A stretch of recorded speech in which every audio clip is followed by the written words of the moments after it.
Olá, pessoal. Um prazer receber vocês no The Fábrica Builders Podcast, uma iniciativa da Fábrica Growth Consulting para apoiar e inspirar líderes e empreendedores para resolver os seus principais desafios de crescimento. Eu sou Darino, fundador e CEO da Fábrica Growth Consulting. E eu sou Clarissa, sou Senior Partner aqui da fábrica e meu grande objetivo, em conjunto com todos aqui, é ajudar líderes a escalarem os seus negócios. Hoje a gente vai receber o Alexandre Cezila, diretor-geral da BR Mania, um amigo próximo que tem desenvolvido várias vitórias por onde ele tem passado, tem uma carreira riquíssima e o nosso objetivo aqui é trazer muito essa visão de estratégia, de experiência do cliente, de proximidade com o campo. O Cezila, ele passou por várias indústrias ao longo da sua carreira. Ele começou na indústria de telecom, liderando milhares de pessoas na operação. Depois fez uma série de migrações para a indústria, como, por exemplo, a Suzano, papel e celulose. Em seguida, a Votorantim, no meio do caminho, a Votorantim Cimentos também.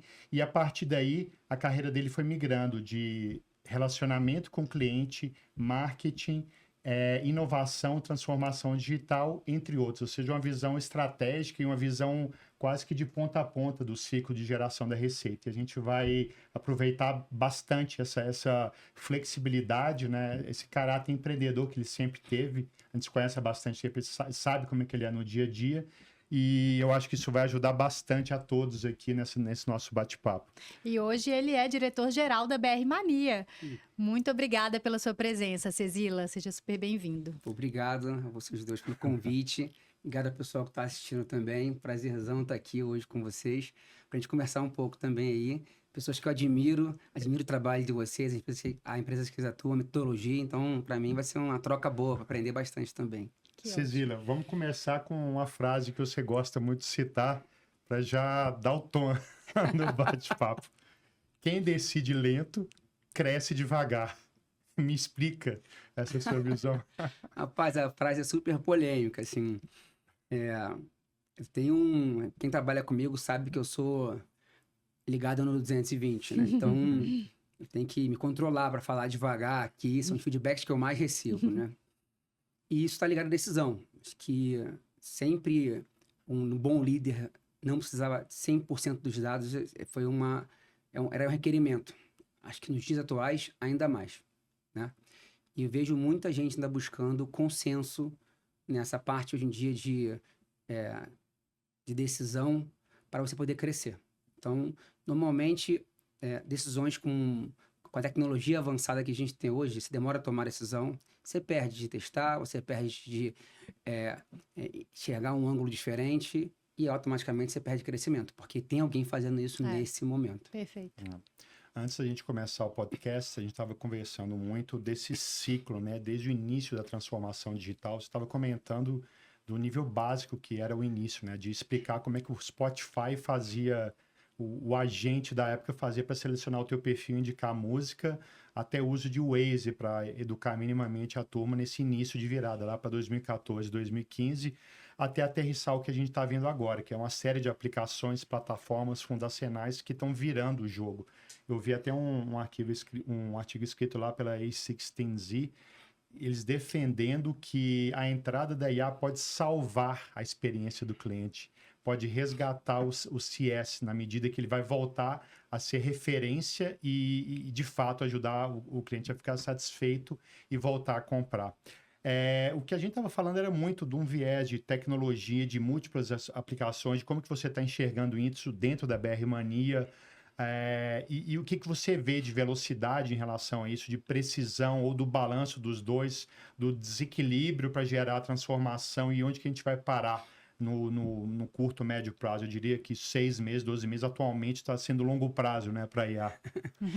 Se falar de IA especificamente, assim, o caminho é longo. Acho que empresas maiores ainda têm todos os tamanhos têm seus desafios, né? Eu sou mentor pela Endeavor e pela MIT e pego empresas de diversos tamanhos, né? E atuo sempre em empresas grandes, né? E sim, tive o suporte de consultorias grandes, como vocês, por exemplo, que estão sempre ajudando a refinar os modelos. E acho que as complicações, os desafios são diferentes por tamanho. Você pega empresas grandes, muito grandes, ainda são muito burocráticas. Falam muito de IA, mas estão muito usando no máximo um chat GPT, um Copilot, para poder fazer, até por questões de segurança, né? Sim. E que, por outro lado, ainda não incentivam os funcionários a entender um pouco mais do dia a dia. O que ferramentas podem trazer mais para esse contexto. Você usar ferramentas de automação como o N8N, usar um Lovable para poder, sem codar, você começar a colocar, criar interfaces, você usar um Airtable para você poder conectar múltiplas tabelas e você gerar sistemas hoje em dia. Isso passa longe ainda de muitas empresas grandes. Por quê? Porque elas lidam com inteligência artificial como se fosse uma simples automação. Né? Então, não entendem que isso é generativa, que a generativa consegue ajudar você hoje só por prompt criar boa parte desse processo. Sim. E na outra ponta, a gente tem empresas que são menores, são empresas médias ou pequenas do Brasil, que ainda têm medo de acessar. Não sabem como é que acessa, né? Então, não tem menos contato. Então, acham que isso é uma coisa muito distante delas. E transversal em todas elas tem a questão de segurança. Você está vendo agora o movimento do OpenClaw, que você vê aí, poxa, toda a parte de segurança que precisa ter. Foi criada uma comunidade agora entre agentes virtuais que se trocavam entre eles, e eles falando do final da humanidade. Sim. Então, assim, sem ninguém direcionar nada, porque poderia ter um viés. Então, existe uma preocupação com segurança grande também, porque é um modelo diferente. É um modelo, como você colocou, achei excelente teu ponto, que é um modelo que ele vai para uma hiperpersonalização, né? Sim. Exato. E aí, dentro desse ponto de IA, que eu acho que é o ponto que está muito em alta para todos os líderes, mas acredito que até no meio da liderança, as pessoas ainda estão um pouco perdidos como direcionar o time em prol da escalabilidade do crescimento, usando a IA como essa grande ferramenta para acelerar. E você tem ótimas, boas práticas que você está implementando com o seu time para criar esse desconforto e fazer a galera primeiro pensar na IA. Como que a IA pode resolver isso? Conta um pouquinho dessas boas práticas que você está fazendo com o seu time para, de fato, usar a IA como esse acelerador. Acho que eu vou dar um passo atrás, Clarissa, assim, que tem uma parte que é muito importante, que é o motivo pelo qual a gente usa IA. Perfeito. Acho que vocês que mexem muito com estratégia e growth, acho que vão entender muito bem essa parte, assim, vem muito bem no dia a dia de vocês isso, né, assim. Primeira coisa é que eu sempre, quando chego nas equipes, e aqui na BR Mania não foi diferente, é você olhar o futuro. Então, a gente desenhou que é em 2030. Como responsável da BR Mania, a gente sabe que o desenho de 2030 é um horizonte, não é uma reta constante, né? Eu vou ligar muitas vezes o Waze no caminho, porque é isso. Até 18 meses, há 18 meses a gente não falava de agentes virtuais com a velocidade que tem hoje. Daqui a 18 meses, o que será que a gente não fala ainda, né? Perfeito. Então, a primeira coisa é definir uma direção. Definido isso, a gente vem decupando e chega ao nosso orçamento do ano. E nesse orçamento, a gente conecta o que a gente entende que são as grandes avenidas, os grandes canais condutores que ligam 2026 a 2030. Lá na BR Mania a gente tem 5. Cada uma dessas 5, eu desço 2 níveis e dou para alguns líderes tocar, que a gente chama de avenidas. E você tem 2 líderes por avenida. E eles têm que olhar. Todas elas têm uma conexão com o orçamento, mas tem um indicador que é um indicadores stretch para 2030, que a gente não sabe como vai fazer. Então, por exemplo, fazer 3 vezes mais loja que eu faço hoje em dia por ano. Você não tem capacidade logística, você não tem capacidade de produção, o processo não é rápido, tem um monte de questão que tem que trabalhar. Aí você gera um problema real, não é um problema de melhoria de processo, é uma transformação de processo. Problema grande para ser resolvido. O problema vai ser resolvido grande. Aí você bota essa questão na mão dos líderes. E a partir daí eu tenho uma rotina de acompanhamento. Isso começou agora nos últimos meses. E agora, qual é a fase que está? A fase que está que eles estão no limite deles. Agora eu volto com eles agora, a cada 3 meses eu tenho uma reunião quinzenal com eles para acompanhar como é que está essa evolução. E de 3 em 3 meses eu tenho uma questão de plenária com a turma. E aí vai todo mundo da BR Mania participa, né, em graus diferentes. E agora a gente vai apresentar exatamente, eu vou criar com eles exatamente um aplicativo em tempo real. Então eu vou abrir as páginas e mostrar. Que legal. Como é que você vai criar, para que serve um N8N, por que você pode usar um Airtable, por que eu uso o Lovable. Agora, para que, Cezila, vocês não vão poder de repente usar na empresa? Porque por questão de segurança, a gente ainda está estudando o que vai colocar. para que eles tenham um mindset. Eu quero que eles pensem como podem, até para eles saberem o que pedir. Porque hoje, o que eles pedem é como se fosse uma automação, uma macro. Eu quero que copie e cola, que gere isso. Ou então, o máximo que faz é usar o chat GPT ou os seus concorrentes. Que é um avanço, sem dúvida, mas ainda é pouco para a solução que a gente precisa agora, que a gente pode ter com tecnologia. Maravilha. Então, ajuda. Então, só para resumir, que eu acho que você falou pontos ali muito, muito cirúrgicos e importantes, né? Você falou muito sobre essa clareza da estratégia, né? Essa estratégia do longo prazo e desdobrada para o curto prazo, da importância da capacidade de execução, então, ter as ações e ter os rituais para acompanhar essa execução da estratégia. E aí, a IA com uma grande ferramenta, uma grande propulsora, aceleradora, para que esse caminho até a estratégia, até o objetivo final seja mais rápido, né? Então, muito legal. E nessa sua rota, você passou por viradas de estar muito próximo ao cliente e pegar logo em seguida a questão de inovação e transformação digital. Conta pra gente esses eventos marcantes na sua vida, como é que você viu esse ciclo acontecendo e o que você está vendo agora que é hype e o que veio para ficar na tua visão, Cecília? Sim, que tudo que...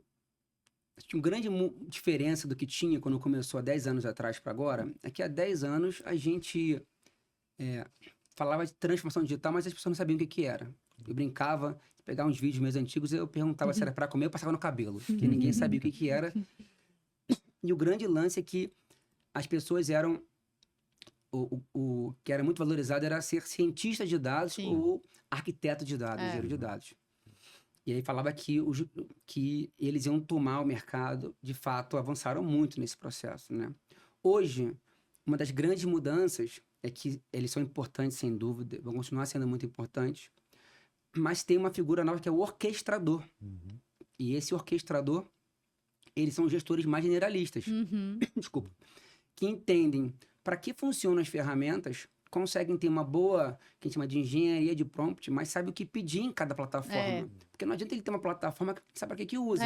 Tem uma Ferrari e anda de Fusca, né? Então ele, poxa, como é que ele vai fazer? Então tem uma parte hoje em dia que a camada do dia a dia da gestão começa a beber mais dessa fonte a partir desses movimentos que você consegue, sem codar, poder colocar, desenvolver plataformas.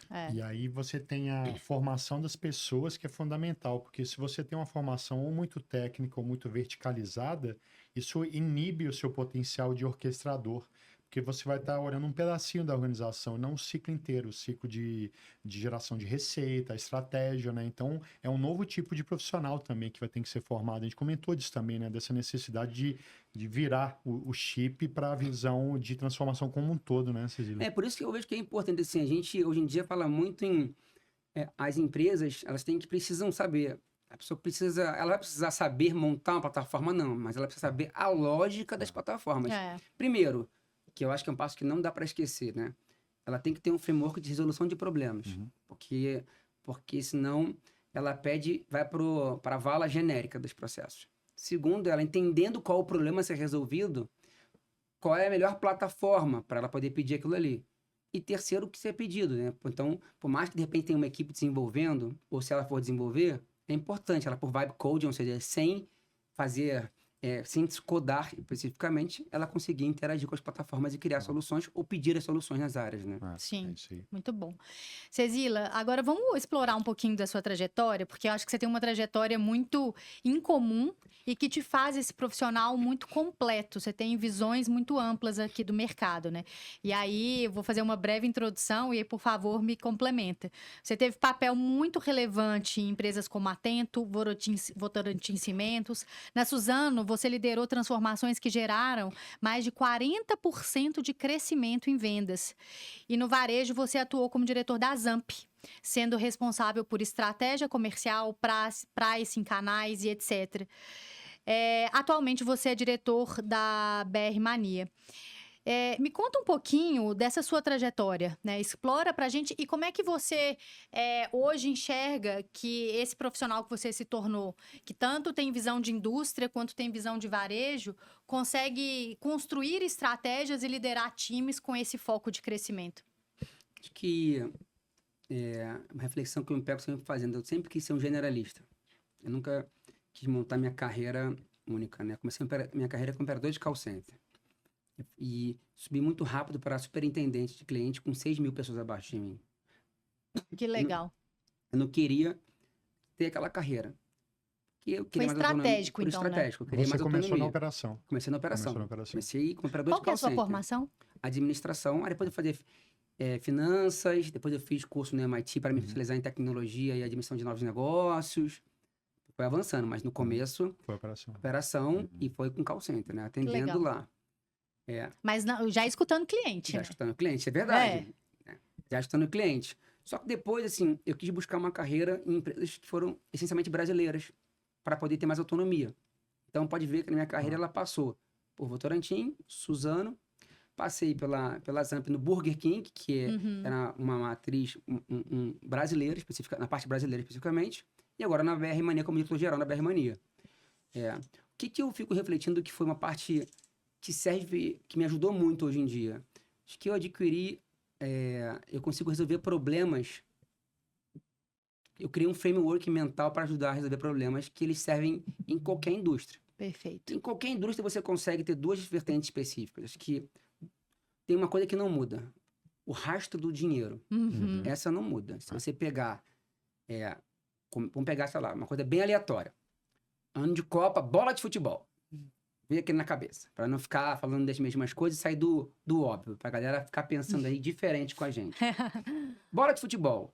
Poxa, se eu vou trabalhar na empresa de loja de futebol, bola de futebol, assim, eu tenho que entender primeiro, assim, qual é o material, qual é o custo de produção, quais são os produtos, qual a produtividade que eu tenho por hora, até quem vai distribuir, quem vai comprar, quem vai revender e entender o custo, depois isso vira preço lá na ponta.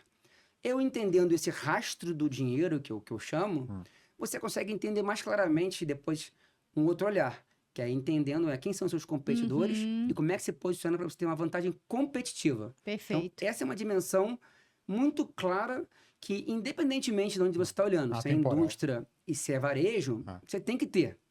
E a segunda é cultura. Cada lugar tem sua cultura, que ela é muito diferente. Então, sempre que eu chegava num local, eu tenho que beber da fonte eu sempre tenho um processo que é comum. Eu chego no local, eu tenho conversas individuais, eu tenho conversa com o cliente, eu tenho conversa, eu vou para o mercado, eu trabalho, se for na BR Mania, por exemplo, eu trabalhei como atendente, na Votorantim já fui como pedreiro trabalhar em obra, eu acabo entendendo como é que é a cultura e como é que é o cliente, para depois eu montar o meu diagnóstico do que está acontecendo, para não vir com nenhum viés e também nenhuma soberba, porque a gente tem a experiência, mas dependendo da forma que você traz esse processo para a empresa, isso pode ser muito nocivo, porque você pode desmerecer até o trabalho de quem está lá há muito tempo e criou uma bela história, né? Sim, sem dúvida.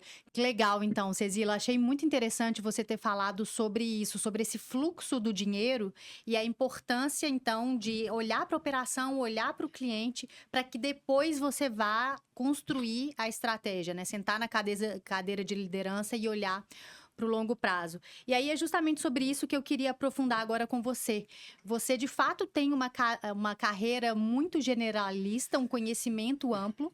E o que você vê que as empresas estão principalmente errando nessa definição da estratégia? A gente vive no Brasil, a gente sabe dos altos e baixos, e para crescer aqui a gente precisa ter mais do que uma estratégia muito certeira, mas uma execução muito forte, né? E você tem esses dois lados muito positivos. Então, falando sobre a estratégia, o que você vê que as empresas estão errando? Como é que elas podem evoluir em definição de estratégia? Quando eu respondo aqui, né, eu vou responder de maneira bem generalista também, pensando em todos os tamanhos de empresa que eu tenho contato, tá?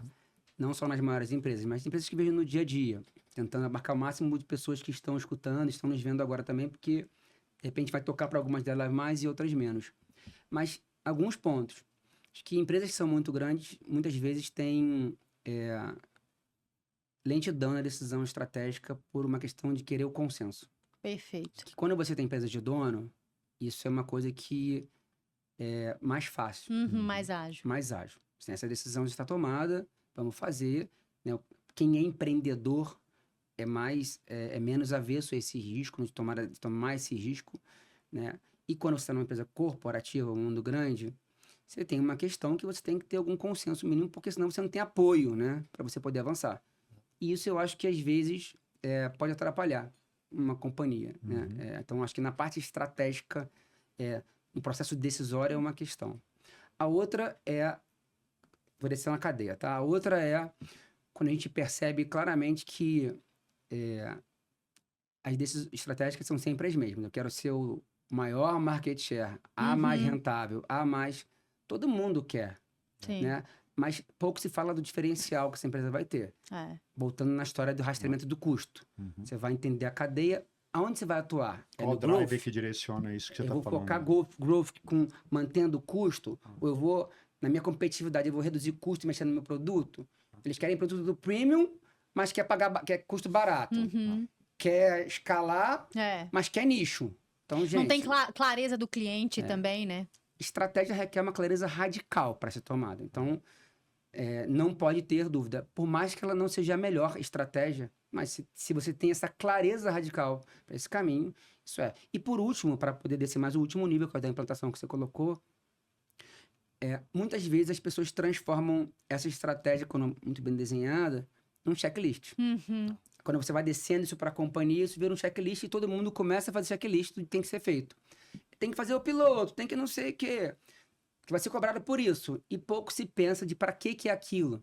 Perfeito. E aí acaba, no processo das empresas médias ou grandes, até nas pequenas, muito mais o cumprimento de uma tarefa, porque está naquele plano estratégico, e muito menos de por que aquilo está sendo feito. Qual que é o objetivo, onde que a gente vai chegar. Então, isso acontece. E o que isso atrapalha, Cezila, você perguntar?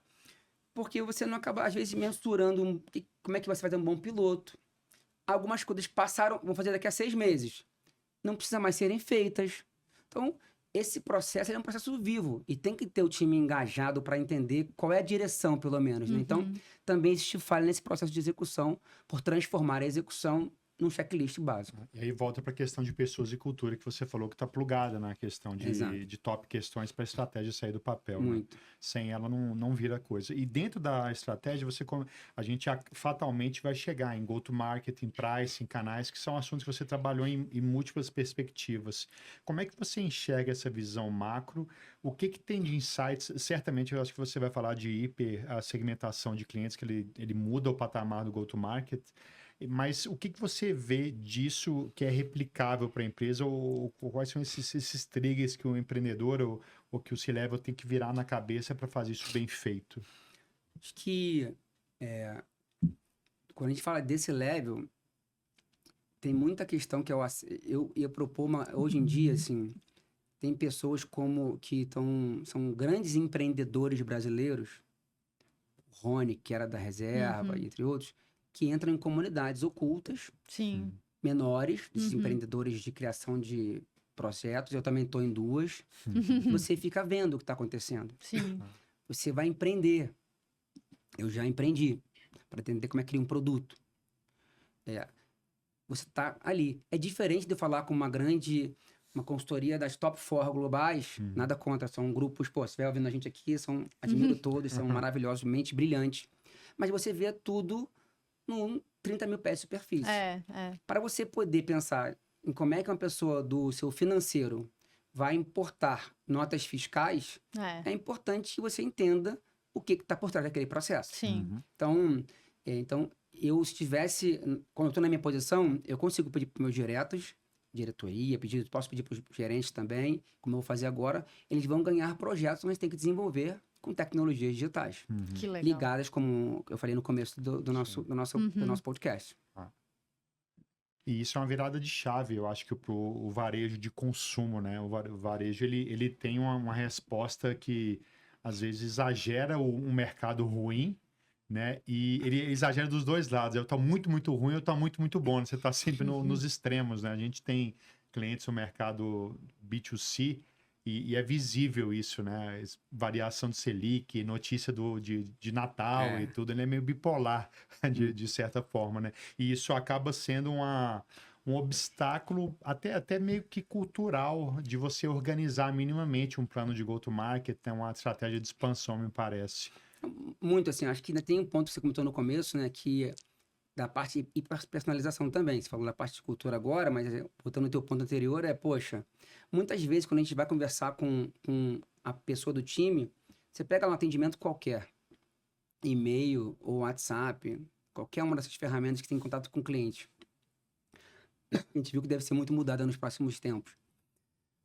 Atendimento telefônico, por exemplo, ou atendimento por WhatsApp, de uma central de atendimento. É tudo muito padronizado. Sim. E às vezes é isso. Você não aguenta mais receber aquele padrão, que não tem uma flexibilidade.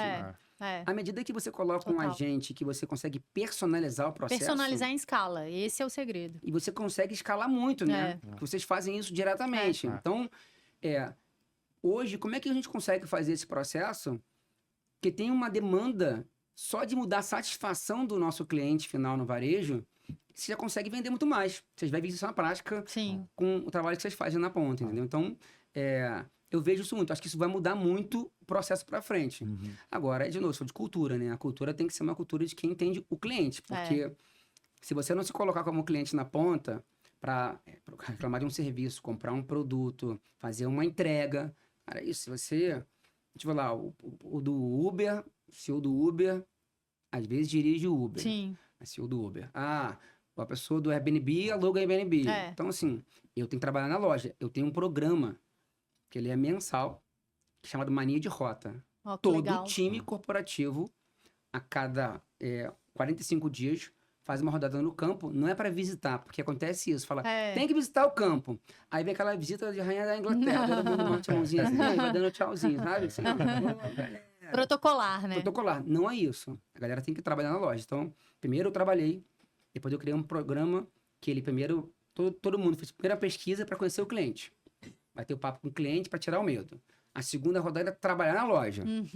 Aí vai trabalhar na loja, vai servir, vai, que a gente chama de bater tecla no varejo. Bater tecla, tem 4 clientes na fila. Como é que faz? Porque na hora que a gente está no escritório, você fala, oferece mais um cafezinho com a coxinha. Cara, ele não vai, estão pedindo um cigarro, um café, uma coxinha. E agora? Como é que eu vou fazer? Então, ele vê como é que é esse nervosismo, vê como é que é o sistema. Tem que limpar a mesa. Mas está ficando sujo, não tem ninguém para fazer. Como você faz isso? Então, aí depois ele vai fazer o quê? Ele vai entender como é que é o delivery. Então, ele vai ter as rotinas dele para ele poder voltar para casa com a camada de tecnologia, um framework de solução, começar a pensar na solução aplicável. Então, quando a gente fala em cultura, não adianta ele visitar. Ele tem que viver. Não é visitar, é vivenciar. E acho que é uma grande mudança na parte cultural que a gente tem que ter. E eu acho que essa questão vem num dos fundamentos que ele atravessa os ciclos e ele continua vivo. O que o Cezila está falando é o que o Disney falava para os diretores dele para Disney, né? Os diretores da Disney viravam vestido lá de Mickey Mouse para ir na operação do parque lá para entender o que o personagem transmite, qual que é a reação das pessoas. O Sam Walton, quando veio no Brasil, esse caso você conhece, icônico, né? Ele veio visitar as lojas das Americanas, se eu não me engano, foi preso pelo segurança. Falei, cara, tem um espião aqui na nossa loja. Entendeu? Ele media tudo milimetricamente, né? Exato. Essa cultura, ela atravessa as décadas, né? A gente discute esse caso frequentemente. O primeiro desenho de ecossistema foi desenhado em 1957 por um cara chamado Walt Disney. Se você bater o olho, fala, caramba, cara, eles teletransportaram os 60 anos na frente. E aí, isso você já falou algumas vezes, né, agora no podcast, e ele não está substituindo a IA de novo, ele está de novo integrado, né? Não morre esse assunto. Né? Ele potencializa, né? Quem mexe com growth, por exemplo, né?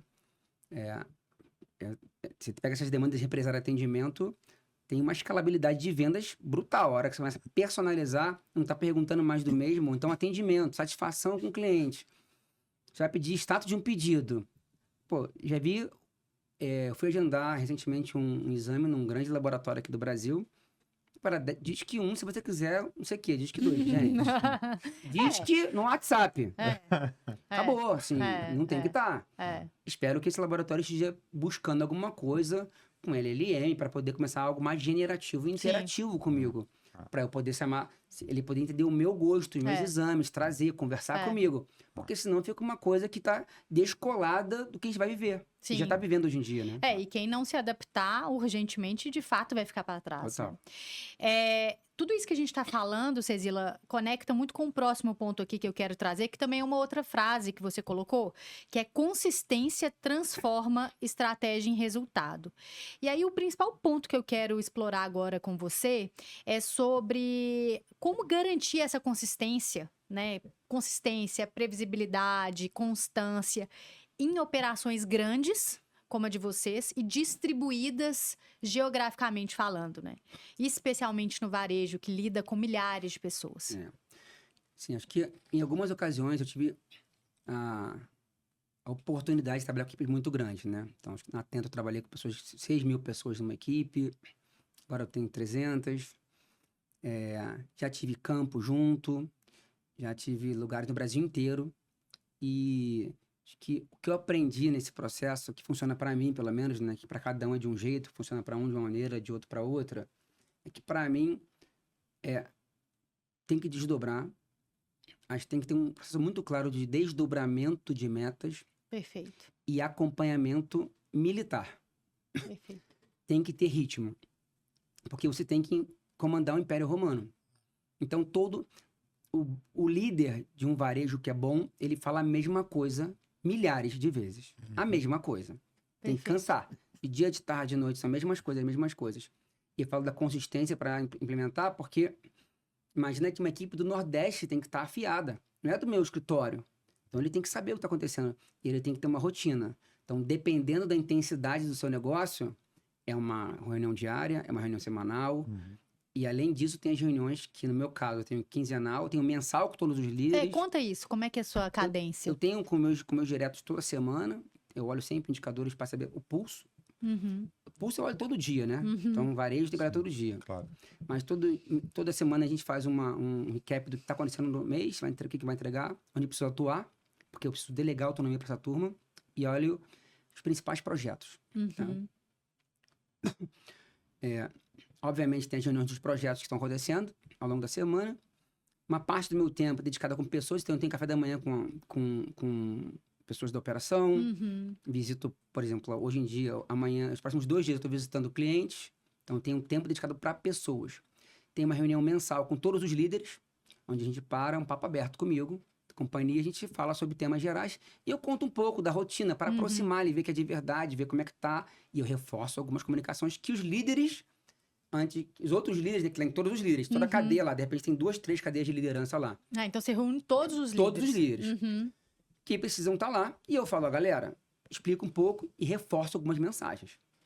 Uma vez por mês faço com todo mundo, uma vez por trimestre todo mundo vai para um auditório e a gente para 4 horas para poder falar o que está acontecendo. Então, esse próximo agora, que é o fechamento desse trimestre, eu vou falar de resultados do trimestre, que é uma companhia aberta, então eu faço parte de um grupo de companhia aberta, então não posso falar antes.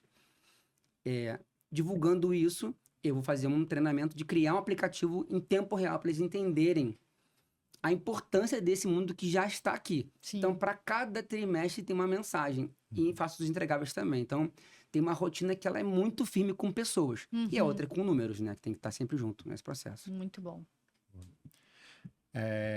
Falando um pouquinho da BR Mania, a gente está falando de experiência de consumo para o público brasileiro, que é uma salada de frutas gigantesca, né? Se a gente for para Manaus e falar em Erechim, no Rio Grande do Sul, a gente está falando do mesmo país e possivelmente uma BR Mania, né? A BR Mania ela é meio onipresente, ela é meio uma Coca-Cola no Brasil.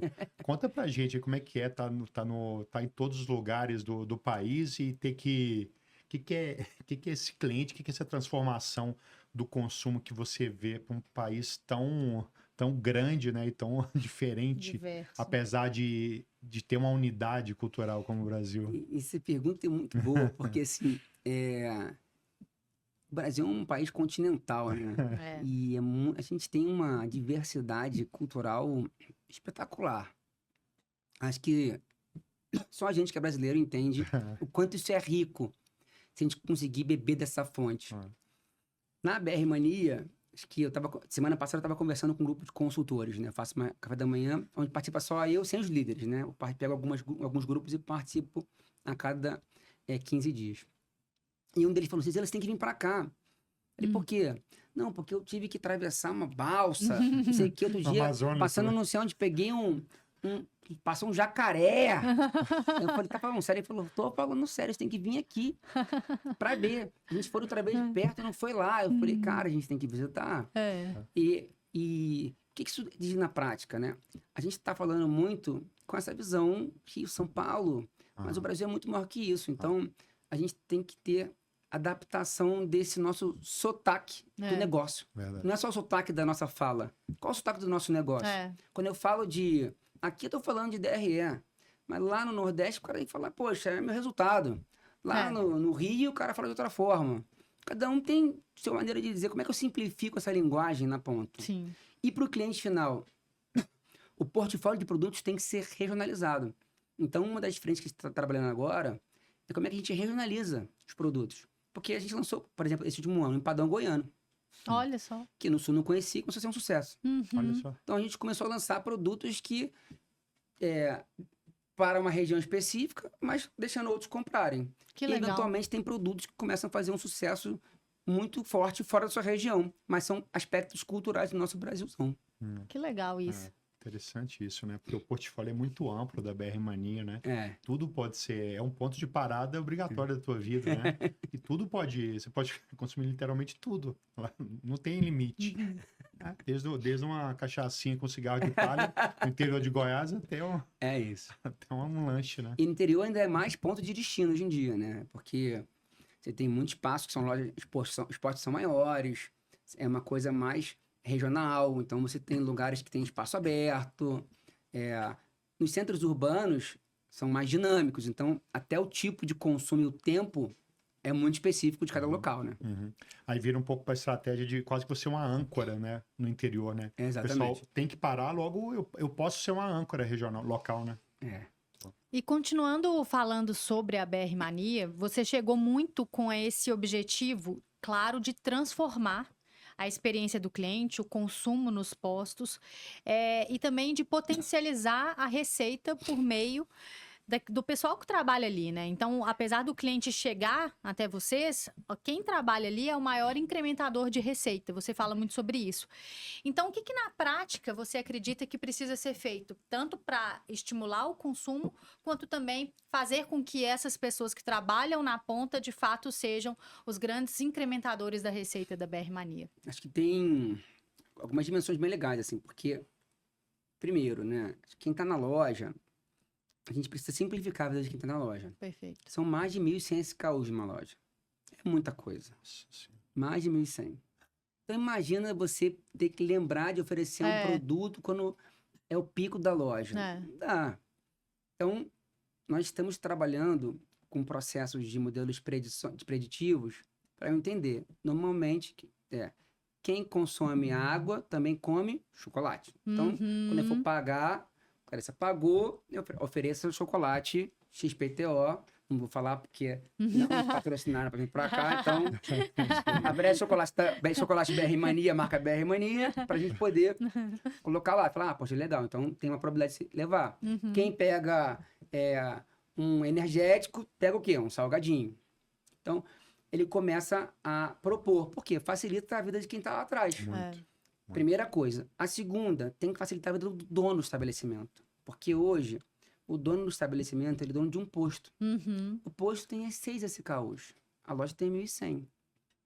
Então, como é que você gera estoque?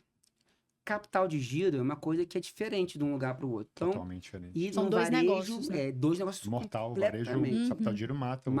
O dono do estabelecimento. Então, o sistema tem que olhar isso. Como é que está a contagem de... Quantos tem que se fazer de pedido?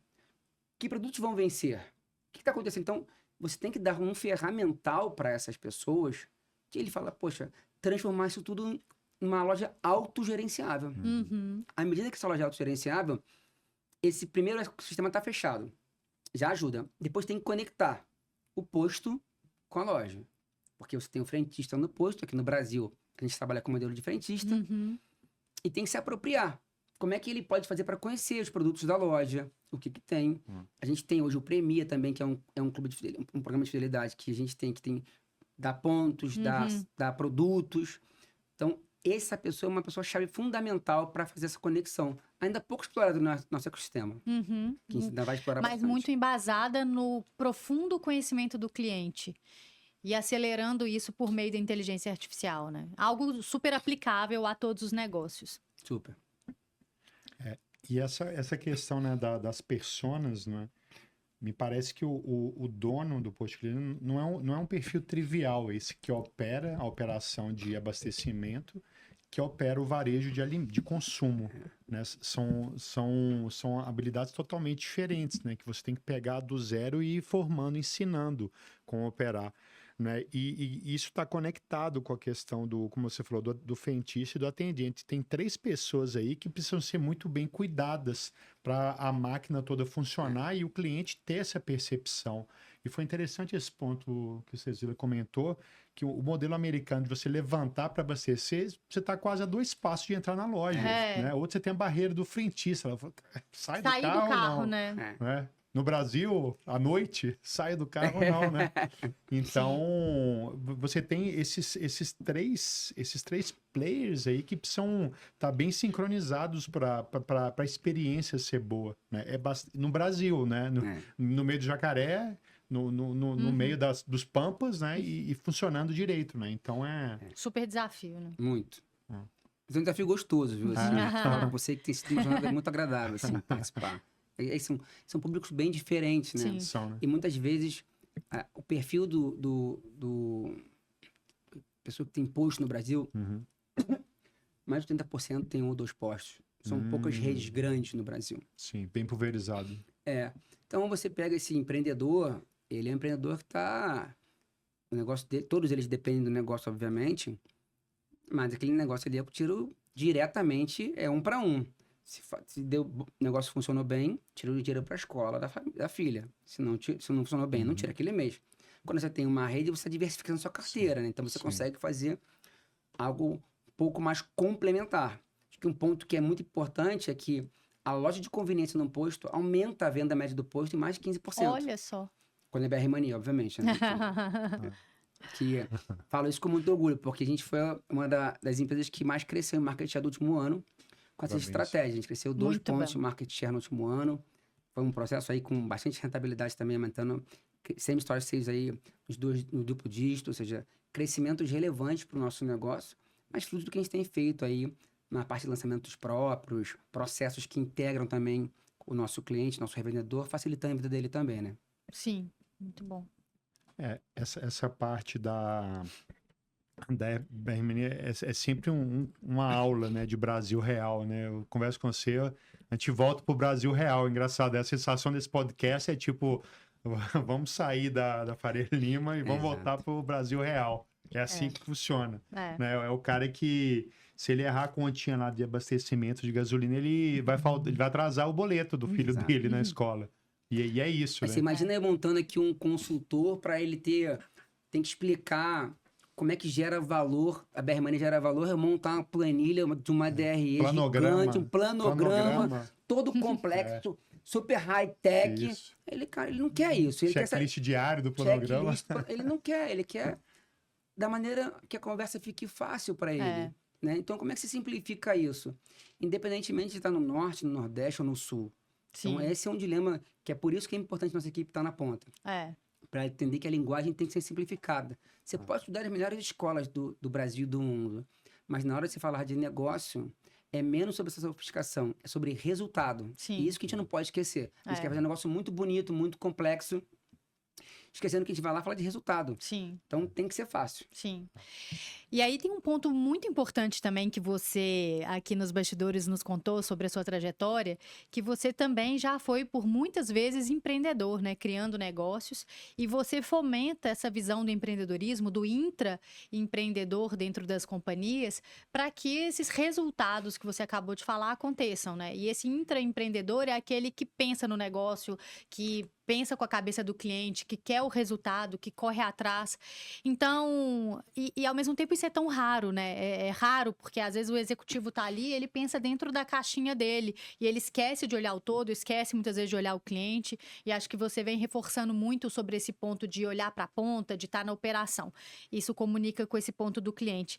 Então, o que eu quero saber de você é como que você estimula isso no seu time, esse olhar do empreendedorismo, esse olhar da ponta, para que outros líderes possam fazer também. Excelente ponto, assim. Eu realmente sou apaixonado pelo empreendedor brasileiro, assim. Eu acho que empreender é uma... Primeira coisa, assim, é a forma que eu busco mentorar empresas porque é uma forma que eu tenho de retribuir. Assim, ter geração de emprego, renda, trabalhar em empresa me ajudou a construir o que eu tenho hoje. Então, para mim, alguns pegam como educação. Para mim, educação, sem dúvida, eu ajudo, né? Mas, assim, onde eu consigo ter melhor framework para ajudar, eu acho que hoje em dia é a parte de empreender. E nada melhor do que ajudar também é para dar boas soluções e praticar. Então, desde muito novo, eu sempre busquei aprender coisas. Então, com 20 anos, já tive um box de suspensão, balanceamento de suspensão, balanceamento de instalação de kit de gás, que era para ser uma casa de festa, na verdade. Olha infantil, só. mas na hora eu não tinha dinheiro, eu e meu sócio, a gente não tinha dinheiro para poder fazer. Montei um plano, perfeito. Detalhado. O plano tem ele no meu celular. Perfeito. Eu fui visitar cliente, quantos clientes tinha concorrentes na região. Levantei média, com 21 anos. Renda média por bairro, porque tinha acabado de fazer um curso de planejamento de plano de negócios. Renda média por bairro, concorrente, plano de qual era o custo de cada produto. Provei salgadinho. Vim para São Paulo para ver como é que comprava produto, equipamento para colocar. Tudo pronto, pacotei. Só faltava executar. Aluguei um local, 600 metros. Fomos pedir dinheiro aí, meu sócio. Quando a gente pediu dinheiro... Vida real. A vida real, cara. Os juros, né? A gente vive nessa montanha, juros lá em cima, as prestações super altas. Cara, eu trabalhava no center ainda naquela época. Eu falei... E aí? Ferrou. Ele falou, ferrou. Eu não posso largar o que eu tô fazendo. E você? Ele falou, eu também não. O que a gente faz? Ele falou, cara, vamos pegar um negócio que tem que investir menos. Ele falou, pensa aí, bicho. Eu falei, eu? Ele falou, eu sei que desenho plano de negócio. Aí eu tive que redesenhar. E aí nasceu. E, curiosidade, depois de 2 anos, parede com parede, nasceu um salão infantil. Tá até hoje lá nesse local. Olha só. Juro pra você. Pegou o seu plano. Pegou o plano. Por quê? Certamente o que a gente vai falando, essas coisas assim, lá na região lá, e pegou. Foi ótimo, foi uma experiência. De lá pra cá, eu já criei marca de relógio, já criei 3, 4 aplicativos. Sozinho ou com alguém. Então, às vezes eu crio, não vendo, só crio, faço. Porque eu acho que essa construção ela é importante para o aprendizado. Cada vez que eu faço alguma coisa, eu aprendo novo, assim. Então, agora eu estou criando plataforma usando inteligência generativa. Então, antes daqui estava conversando, né? Como é que você cria vídeo, como é que você cria um programa usando um Airtable, usando um banco de dados Supabase, automatizando com N8N. Como é que você consegue usar o Open Cloud para você poder criar agente virtual e desenhar sistemas? Então, aí voltando no ponto, né? Depois de criar tudo isso, esse ano eu tive uma ideia diferente que não tinha feito. Que quem estiver vendo ali, tiver da minha equipe, vai ganhar spoiler, tá vendo antes. Ainda vou avisar lá na galera, para vocês, falar, ó, esse é para vocês. Agora, no meio do ano, eu vou lançar um desafio para eles. Daquelas 5 avenidas que eu falei. Sim, quem estiver ouvindo já vai ter o spoiler, já pode se adiantar. Se adianta. Os líderes das avenidas que estiverem nos escutando, já podem saber. Eles vão ganhar um desafio de desenvolver uma solução. Como se fossem colocar para vender no mercado para cada um dos maiores... Cada avenida tem mais ou menos 4 ou 5 grandes entregas, tá? Grandes. Então, sempre uma coisa gigante. Como é que ele vai Brasil duplicar... Inteiro, todos... eu entrego uma loja por ano, número fictício, vai entregar 5. Ele entrega... demora 20 dias para fechar um balanço, vai demorar 1. Tô falando coisa assim bem hipotética. Bem stretch, né? Só que é isso, você não sabe o que você não sabe, então ele tem que avançar. Ele vai ter um curso, ele vai ter uma demonstração do que as ferramentas podem fazer. Depois eles vão... eu vou pagar com eles algumas licenças e eles vão ter que desenvolver alguma coisa em grupos. Temos que ver como é que eu vou dar horário para eles fazerem, etc e tal, para que eles possam se desenvolver. Qual é o intuito disso, Cezila? É que eles bebam da fonte de resolver um problema. Para entenderem como é que constrói. Porque se eu juntar as pontes, que eles estão indo ao mercado com mania de rota, tendo contato comigo, no mania de gente, que a gente chama lá. E agora com as avenidas, que são a parte estratégica, ele vai começar a ter essa visão de criação de uma solução para o negócio. Num nível gerencial ainda. Então, quando ele vai crescendo, ele já vai sendo formado com esse aspecto. E você começa a gerar intraempreendedores. Uma outra frente, que essa ainda não sei se eu vou abrir, mas tenho vontade. Vamos ver se a turma vai impulsionar aqui. São fóruns de empreendedorismo dentro da empresa. Porque, assim, tem muita gente da empresa que nos meus cafés, quando eu converso, que eles querem empreender. Alguns já até vendem. Uma vende biquíni, a outra vendeu torta. Gente, outra forma é o seguinte... que eu vou discutir com a turma ainda. Por que a gente não ajuda essas pessoas a prosperarem? Não tem problema, assim, acho que o mundo... Eu não tenho essa preocupação. Vai perder o funcionário. Assim, a jornada da nossa vida é única. Aí tem um papo mais filosófico. Um dia a gente bate um papo filosófico com vocês, mas assim... Será um prazer. Mas tem uma questão filosófica de vida, assim. Você passa na vida só pra você... Só sem ajudar as pessoas... Putz, eu não sei por que você tá aqui, assim. Que é tão curtinho se a gente pegar nosso tempo de vida, né? Sim, vamos ficar 100 anos agora. Mas numa sociedade que tem mais de 5 mil anos, né, que tem milhões de anos, a gente não é nada. Então, pô, você passar por aqui não agregar nada. Então, uma das coisas que eu vou conversar com os líderes é saber o seguinte: qual o caminho que a turma vai seguir? Se é, de repente, ajudar os empreendedores, quem quer empreender lá, a gente, de repente, desenvolver softwares para eles poderem ajudar, eles prosperarem, ou se vai ser um blend com avenidas, eu ainda não sei muito bem. Mas até meio do ano, isso... vem nascendo, semeando aqui na minha cabeça, prosperando, eu vou colocar alguma coisa nessa iniciativa, porque acho que ajuda muito, sabe, assim, dá um baita orgulho você ver que você ajudou alguém que tem uma lojinha, imagina, para terminar, né, essa parte, uma das pessoas que vende biquíni, cara, a loja dela pode vender sozinha. Sim. Um agente de IA trabalhando, eu tava vendo um podcast essa semana. Você consegue fazer um agente do TikTok, onde o próprio agente pelo Open Cloud consegue gerar as imagens, gerar a legenda, postar, fazer a negociação. Então, assim, é quase que ela trabalhar lá e ter uma renda recorrente em casa, gente. Qual o problema de eu fazer isso? Nenhum. Mas porque é uma empresa... Gente, assim, acho que a pessoa vai ficar muito mais feliz. Se ela sair, ótimo. Que sai, gere mais 5 empregos. Tá tudo bem. Para mim não é um problema isso. Vai sair bem. Não vai ficar faltando. Acho que ela vai... Espero que essas pessoas tenham a nobreza de falar, putz, cara, tô indo bem. Tão bem que agora eu vou gerar emprego também. Falo, pô, ótimo. Peça sua demissão e saia. Porque hoje no Brasil é isso. As pessoas faltam, querem... Aí fica forçando uma demissão. A gente tem que acabar com essa roda. Mas acho que a gente, como líder, tem um processo social. Um papel maior. Um papel maior. Então, vai ser uma busca esse ano, que vai começar diferente para essa turma ter uma ajuda empreendedora, um conhecimento técnico para começar a aplicar para o ano que vem. E aí, só uma frase que me veio muito em mente, que a gente inclusive implementa muito, né, Darino, lá na fábrica, que tem uma frase que eu acredito muito que fala assim, e se você treinar os seus funcionários e eles saírem? Mas e se você não treinar e eles ficarem? E eles ficarem? Né? Exatamente então, isso. não tem essa opção de não investir nas pessoas, de não desenvolver as pessoas. Porque se essas pessoas não se desenvolvem e ficam, a pior opção para o seu negócio. Concordo. E juntando aí o que a gente vê muito na Endeavor e o que você falou, você tem alguns pontos que são clássicos, né? Que dá para formar a turma, né? Essa questão da meta esticada, né? Aquela que você não acredita que vai ser, quase que não acredita, ela é uma característica quase sistêmica de empreendedores, né?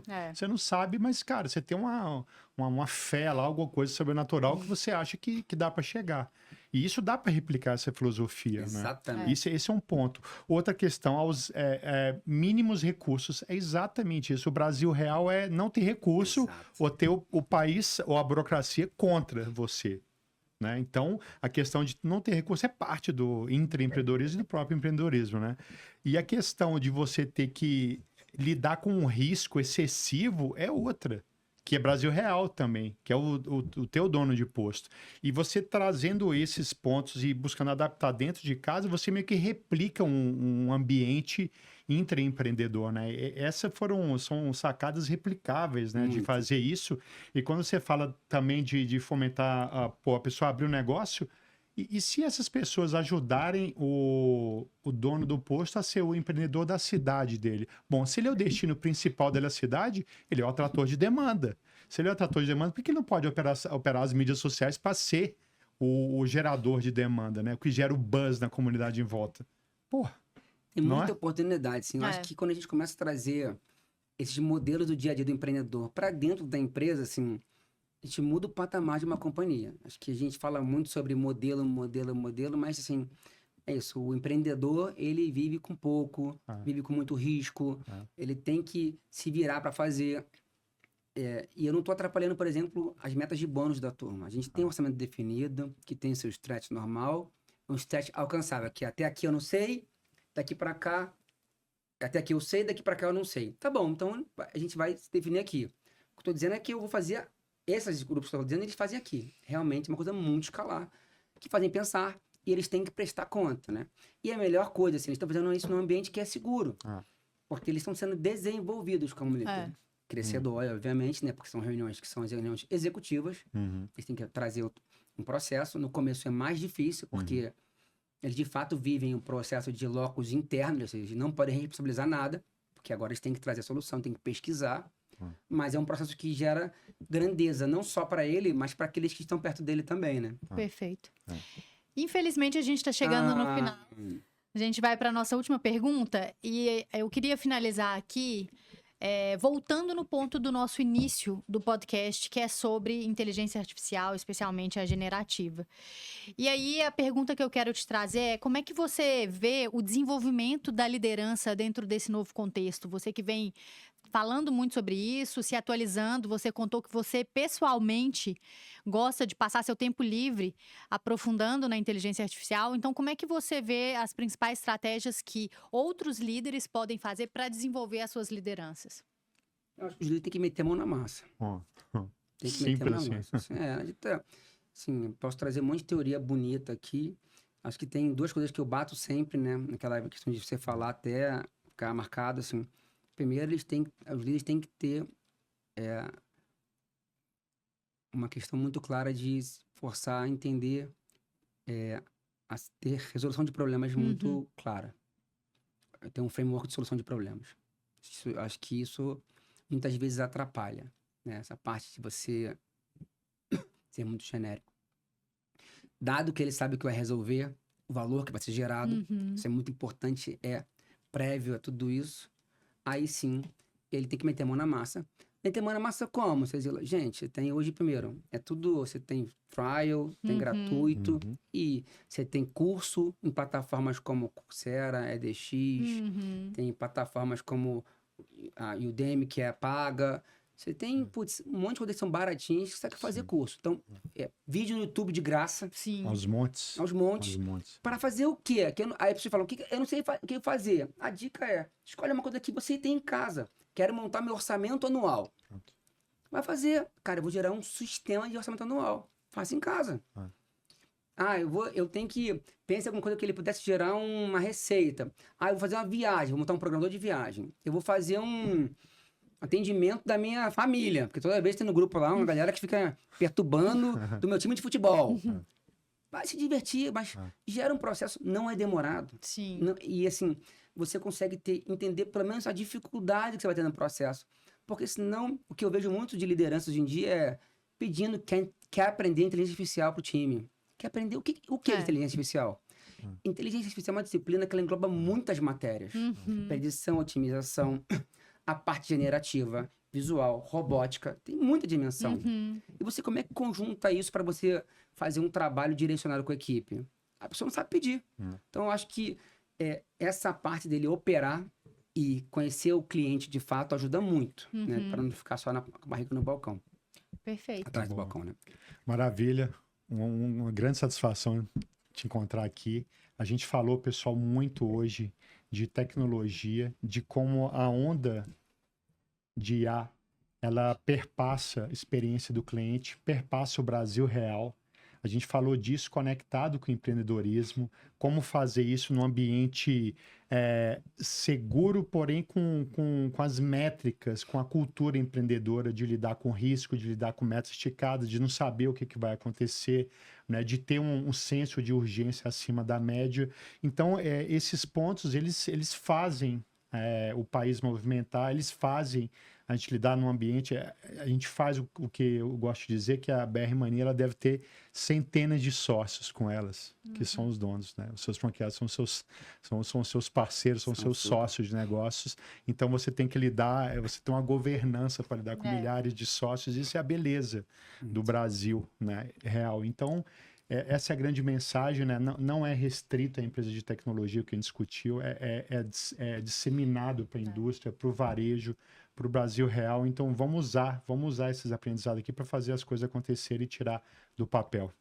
É isso. Obrigadão, que a gente se encontre mais vezes. Muito obrigado. Conseguiu ficar agora a gente também aqui pelo convite aqui, pela paciência de vir até agora, até o final aqui. Agradecer vocês, porque eu admiro muito o trabalho de vocês. Prazerzão estar aqui. A gente que agradece.